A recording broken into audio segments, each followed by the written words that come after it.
Hey, how's it going? I am really excited to see you today. I have a fun little exercise that I thought we could do together. Well, it's not really an exercise, it's more just I'm just going to ask some questions to you that I would love to hear your responses on, and I will also answer some of these questions for you. Um, they're questions that I try to ask myself every single day, and it's a practice that I've started doing that really helps me in a lot of ways. It helps snap me out of, if I get stuck in like an anxious spiral, sometimes these questions will help snap me out of it.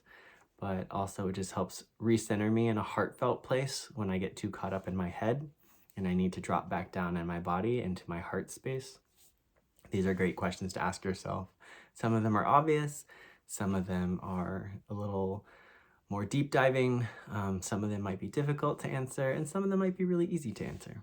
So, the first one on this list is very simple. It's just, what are you grateful for? That is such an easy question that you can start asking yourself first thing in the morning, just training yourself to ask yourself that question. I literally have a post-it by my pillow first thing in the morning. If my alarm goes off or I wake up, I see that, what are you grateful for?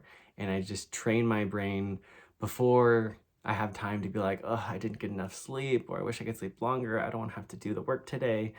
The first thing I see is, what are you grateful for? So instead of having the anxious thoughts pop up, the first ones I've trained myself to try to get in the habit of thinking about are, I'm grateful for how comfy this bed is. Even if I don't want to leave it, I'm grateful for how comfy this bed is and how much I enjoy being in it. Or I'm grateful that it's actually sunny outside today. That's really nice. That'll make my day easier. Um, and it's not denying the situation or denying your feelings. It's just sort of trying to find the silver lining in them and waking up and starting each day and also going to bed each night with a sense of gratitude. And I try to do 3 to 5 of them, but I've also learned that it's even more powerful if you are able to get beyond the easy gratitude list of, I'm grateful for my friends, I'm grateful for my family, and get to a place where you start having to search for things. If you can get to that place, I feel like you really start to rewire your brain and create new neural pathways to start looking for things to be grateful for. And that trains your brain to do that throughout your day. And you'll start noticing like, oh, there's something to be grateful for. There's something to be grateful for. So spend time with that one and think about it and ask yourself, what am I grateful for? I know that's a really simple question that you've probably heard 1,000 times of, if you're anxious or depressed, try to find something to feel grateful for. And it's true, but it is really helpful, even as simple as it is, to move into a space of gratitude. Speaking of, the next one on my list, and I think gratitude is a great antidote for anxiety. This next question, I think, is a great antidote if you're dealing with depression. And that is, what are you excited for? I know when you're going through depression, which I have dealt with depression since I was a kid, in a lot of areas of my life, like deep depression bouts. One of the things, besides it being a self-esteem issue for me sometimes, is also when I'm in a really low place like that, it's really difficult for me to find something to be excited about. I can get into a headspace where I'm just like, I just can't find anything to be excited about. So spending time asking yourself, what are you excited for? Even if you have to really sit down and think about it, or even if the excitement doesn't feel really big, it could be something really little. Trying to find that, and if you can't find anything, creating something for that. I remember when I was at one of my lowest points, I was like unemployed. I felt like I had hardly any money. Like, it was a very low point for me in my life. I was dealing with health issues at the time. It was just like a really bleak. One of the few things that got me excited was just to take a walk around the lake where I live.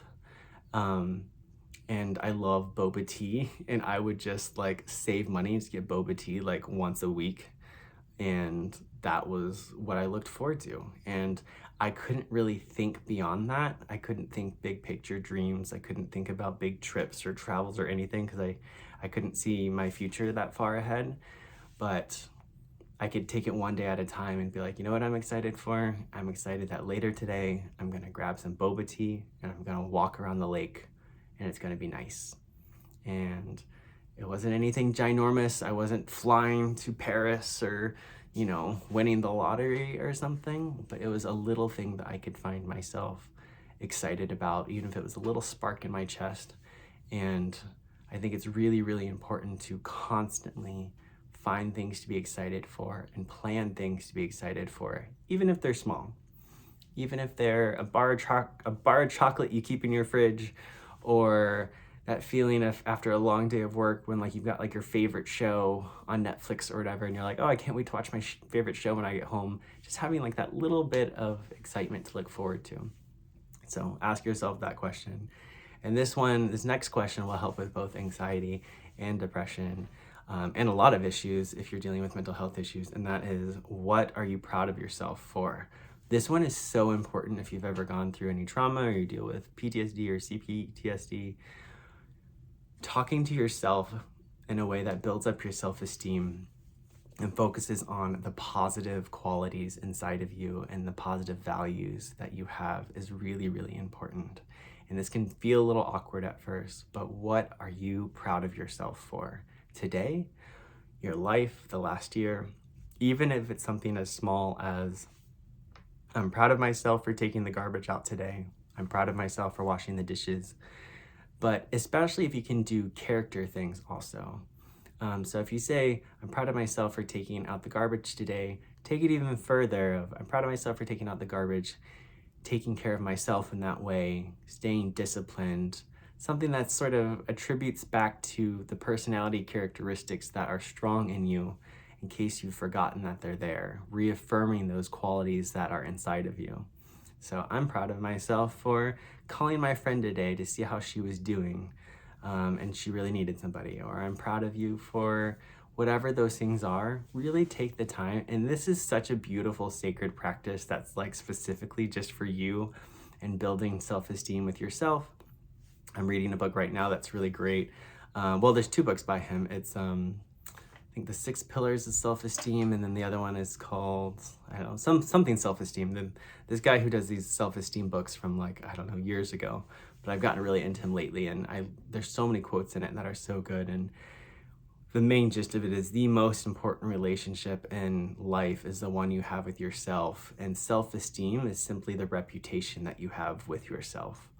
So you want to build a really high reputation with yourself, and you do that by reaffirming these qualities in yourself of, what are you proud of yourself for? What are some things you can feel proud of yourself for?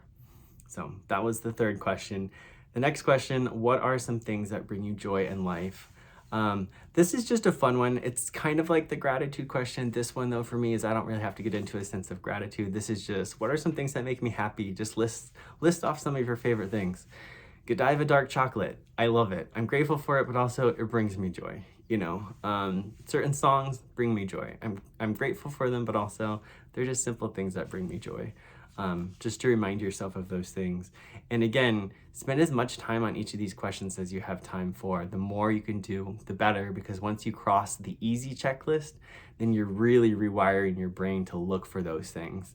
And you're creating new neural pathways in your brain to rewire the circuits. So now as you go about your day, you've got these strong connections that are looking for these things.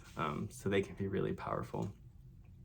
The other one, what are 5 things that inspired you today? I really like this question. This one's kind of new for me because I feel like the last few years, a lot of us have been in sort of a state of fight or flight, and still going through that in a lot of ways. A lot of us still, I know I certainly am still. And I noticed the last few years, a lot of my decisions were coming from a place of, I need to feel safe, or I need to take care of myself in this way. And so a lot of that decision making coming from inspiration or creativity had to get put on the back burner a little bit, because it kind of felt like fight or flight mode of just protection, safety, building security, that kind of stuff, which is necessary, obviously, but you can't really create from a place of inspiration when you're in that headspace or mode. So I've started asking myself, what inspired me today? And it's been really nice sort of reigniting that sense of inspiration. Even if it's one of those golden buzzer moments on America's Got Talent that I watched on YouTube or something, or I watched an episode of Shark Tank and this this young couple like sold their business or whatever, you know, little things like that that were kind of inspiring, is keeping that feeling and spark of inspiration alive. Maybe you saw an artwork, or maybe you read a book that inspired you, or maybe you were just walking in nature and you saw a tree that inspired you. Something that just felt like a spark of inspiration. And it doesn't even have to be inspiration that you act on. It could just be the feeling of inspiration. A lot of times that's all it is for me. It'll just be like, you know what? I had this really cool, inspiring idea today to start this, to make this piece of artwork, or to do this arts and craft project. I don't actually have time to do it right now, but it was a really cool idea and it got my creative juices flowing, and that's working a different part of your brain. And if you're working that part of your brain of inspiration and creativity, it means the rest of your brain feels safe. So it's literally shutting down the amygdala in your brain and helping you build new brain connections and thought patterns from a place of I'm safe. Now, what can I do from a place of creativity and inspiration? And if you start asking yourself that question, what inspired me today, or what was something that I saw that was inspiring? It could have been an article in the newspaper, or an article in magazine, or maybe you saw a video and you just thought, I could do a video like that. What would that look like? That's a moment of inspiration. So keep following that and going with it. But yeah, and those are sort of my main questions that I like to train myself to think about and ask myself, and there's specific reasons for those questions. And they seem really simple because they are really simple, but they're also really helpful. And I think simple also usually means sustainable. If they're too complicated, it's really hard to keep a mental health practice or a spiritual practice that's sustainable if it gets to be too complicated. So I like that these questions are simple, and I can answer them in a few minutes. I can answer them in 10, 20, 30 minutes, however long I feel like doing, but it's uncomplicated, and it's more about how often I do them and getting in the habit of doing them that has more long-lasting effects. So I wanted to share those with you to hopefully help keep you inspired all throughout the year as practices you can do or places you can come back to.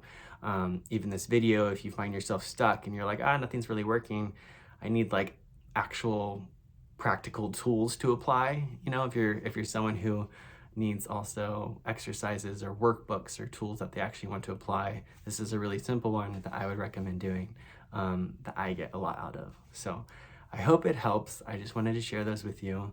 And yeah, take some time to listen to those questions again, and pause the video if you need to whenever I ask them, and answer them yourself.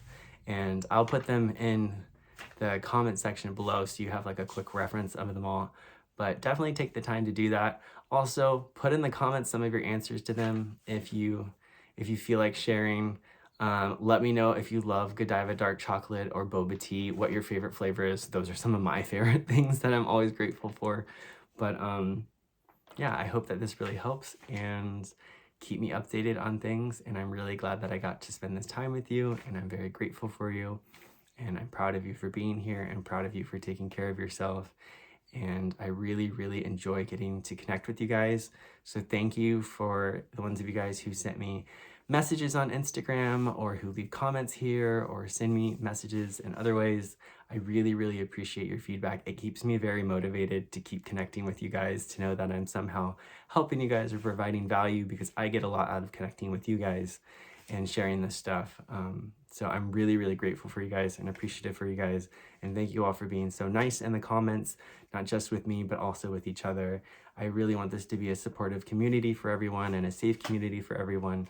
So thank you for being here, and I will see you guys in the next video. Bye, guys.